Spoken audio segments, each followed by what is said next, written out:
Well, sorry Sonic, if I had to suffer through that heat wave over the summer, then guess what? So do you. Before the weekend rolled around, Sega of Japan gave us a quick preview of an art book that'll be for those who get the limited edition of Sonic Frontiers. Yeah, people have already talked about this by now, except for me because I was taking a break, so I'm doing some much needed catching up.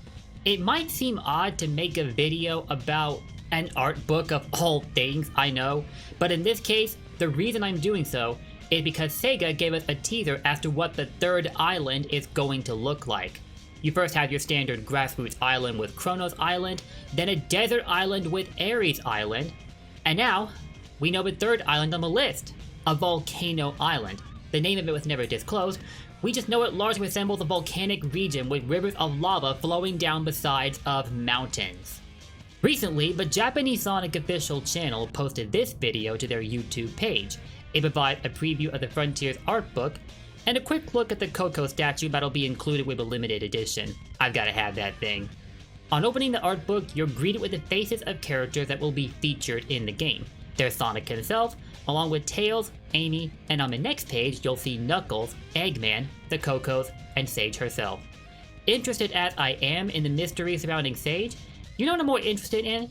How Knuckles is going to be factored into Frontiers. I think it's already been clarified that he willingly ventured away from Angel Island and the Master Emerald to find out what's going on over at the Starfall Islands, and the rest of the questions we have about him will all be answered in the prologue animation, which I really can't wait to see now. Then it cuts to a preview of artwork from a stunningly beautiful Ares Island. I've never been this invested in a desert region for any video game, but hey, Frontiers is breaking a lot of norms right now, and I am loving it. And to the right of the page, we see what looks like a preview of the volcanic island. The terrain that Sonic is jumping across looks kinda similar, and you see a swirl of fiery energy in the center right there. I got serious Eye of Sauron and Mordor vibes from looking at that picture. Yes, I like Lord of the Rings. Exactly how could you tell? I haven't seen Rings of Power though, but to any of you who have seen it, maybe you could give me your opinions on it. Then, just as the video begins another transition, its maker opens the page to reveal Sonic, for the briefest of frames, standing in an area partly obscured by steam, likely as a result of the extreme heat in the volcanic region, and over to the right, we see the mountains I described earlier, with lava running down their sides. If I had to guess, while playing through this area, we'll probably have to worry about our visibility being reduced by the steam. I'd say that would make for a bit of a challenge. Sadly, we don't get to see this red mountain area for long. Sorry for the adventure reference. Actually not sorry, that was deliberate. But yeah, we don't get to see this mountainous region for long, before the video cuts to its maker closing the book, which in turn reveals the ZAP logo, as I like to call it, that we'd seen from the first teaser well over a year ago. Back to that volcanic island. I know we don't get to see it for more than like a split second, but it's already got me thinking a lot about how exactly Sega designed this island. As I already suggested, our visibility could potentially be reduced by the steam being produced from the heat. I think it would be a nice little gimmick to give the volcanic island a sense of identity.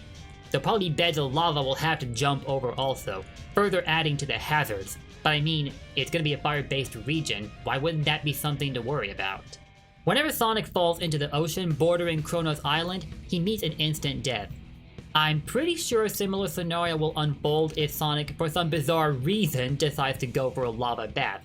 Or, he'll simply take damage and have a few seconds to get himself back out of danger, but I find the first option to be far more likely. When you look at the artwork of Ares Island, you notice there's a river located really far down in the area. So far down that I can't see Sonic being able to pull himself out of there, but then again, he can run up walls, albeit specific walls, so maybe it isn't as unrealistic. But from the way this island's been drawn, I'm pretty sure that's meant to be a death gap. Another thing I'd like to speculate over would be the selection of cyberspace stages for the volcanic area, as if we refer back to his first screenshot, we see Sonic traveling towards a monolith that will take him to cyberspace, with the swirl of fiery energy nearby. As Frontiers will be reusing themes from Generations, and as such also, I'm pretty sure we can expect to encounter variants of Crisis City, whether they be direct copies of the Generation style, or even the 06 style. I mean, they're borrowing layouts from the adventure games in addition to the boost games, there's no way that 06 could be left off this list, as controversial a title as it might be. You already know from a previous video that I heavily disapprove of what is being done with Cyberspace, for the most part. I have also admitted that the idea of playing through a Dragon Road style Sky Sanctuary does sound like a lot of fun, as does playing a State of Sonic Adventure 2 being readapted into Frontiers, specifically City Escape. Then again, anything adventure related will tug on my heartstrings without a doubt.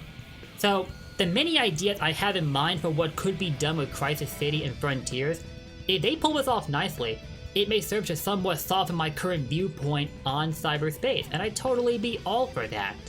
And honestly, I don't find it all that unlikely that 06 layout for Crisis City could be readapted here. Maybe think of this as like a redemption arc for the game. A chance for Sega to give us their actual vision on how the stage could have turned out had 06 been given more development time. Don't expect it to look too different in concept and how it appeared in 06 though. But there may yet be some variants here and there from them, at least that's what I'm hoping for. One more thing I'm wondering about in regards to this volcanic area would be the nature of a titan that will likely be inhabiting it. Perhaps it could resemble a golem whose abilities are attuned to fire. Or, God forbid, it could be a dragon. Heck yeah, we're out here reenacting Black Knight. Sonic gets to slay another dragon. All he needs is a sword now. But that might be me getting too carried away. It's also worth noting that the background music you'll hear whenever you're exploring the islands will be different depending on which island you're at. You've already heard the soundtrack for Kronos Island.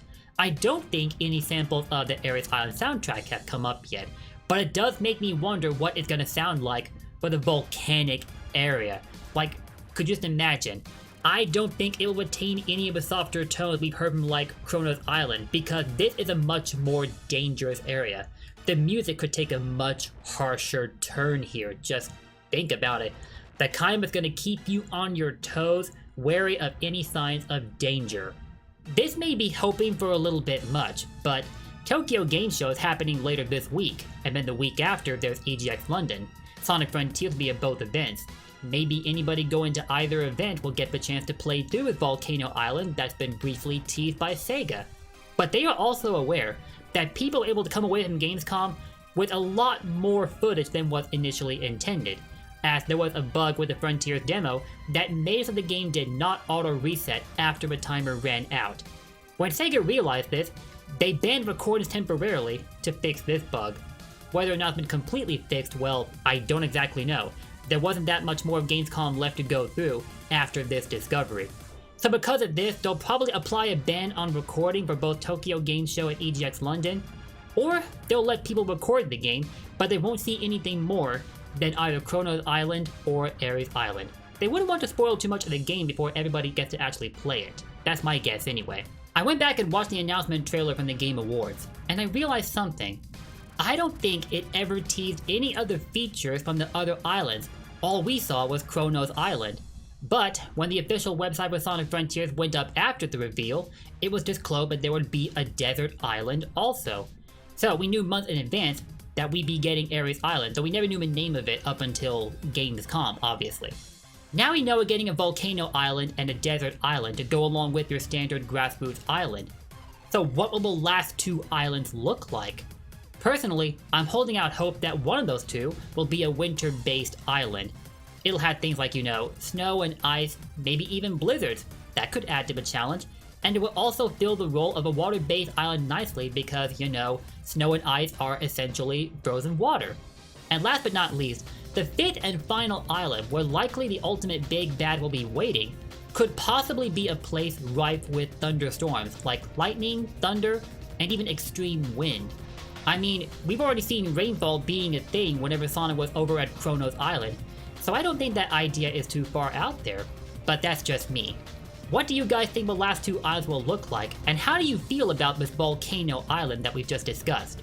Let me know your thoughts in the comments below, and yeah, as always, I'll see you next time. Don't forget to hit that sub button and ring that bell for more content, and if you like this video, let me know with those likes and comments below. I'll see y'all next time. Oh, and one more thing before I go.